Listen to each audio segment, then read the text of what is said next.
The National Liberation Army, or ELN, a guerrilla group with a long and bloody history in Colombia, has once again plunged the department of Chaco into chaos. In February 2025, the ELN declared an armed strike, effectively shutting down much of the region. This tactic, sadly familiar to the people of Choco, involves strict curfews, roadblocks, and threats against anyone defying their orders. The ELN claims they are exposing collusion between the government and paramilitary groups.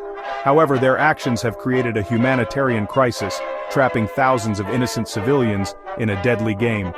Chaco, a region rich in natural resources but plagued by poverty and violence, has long been a battleground for armed groups.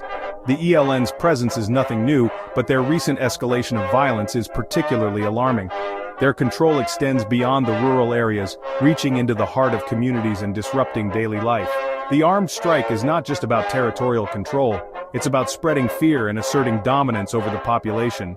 The ELN's tactics are ruthless and indiscriminate.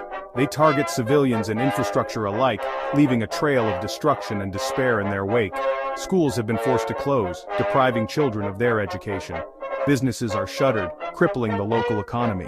The fear is palpable, etched on the faces of those who dare to venture outside their homes. The armed strike has exacerbated an already dire humanitarian situation in Choco.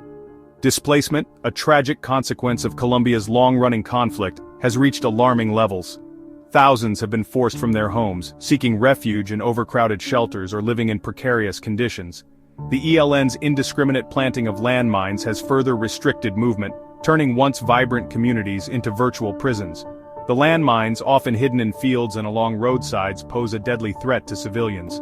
Farmers are afraid to tend their crops, fearing for their lives with every step.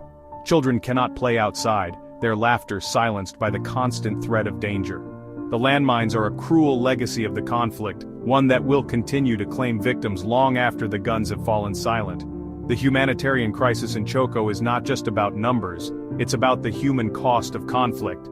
It's about the families torn apart, the dreams shattered, and the futures stolen. It's about the erosion of hope and the normalization of suffering. The world must not turn a blind eye to the plight of the people of Choco. The Colombian government, under President Gustavo Petro, has faced criticism for its handling of the crisis in Chaco.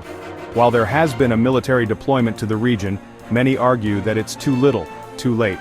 Governor Nubia Carolina Cordoba, a vocal critic of the government's approach, has called for increased social investment and development, not just military solutions. She argues that addressing the root causes of the conflict, such as poverty, inequality, and lack of opportunity, is essential for achieving lasting peace. The government's focus on the Catatumbo crisis, another region plagued by violence, has also drawn criticism. Many in Choco feel that their plight is being ignored, that they are being forgotten by the rest of the country. The attack on Governor Cordoba's caravan in January 2025, a stark reminder of the dangers facing those who dare to speak out, underscores the precarious security situation. The government's response has been hampered by the complex web of actors involved in the conflict. The ELN is just one of several armed groups operating in Choco, each with its own agenda and alliances. The presence of drug traffickers, illegal miners, and other criminal elements further complicates the situation. Peace talks between the government and the ELN, initiated in November 2022, have stalled.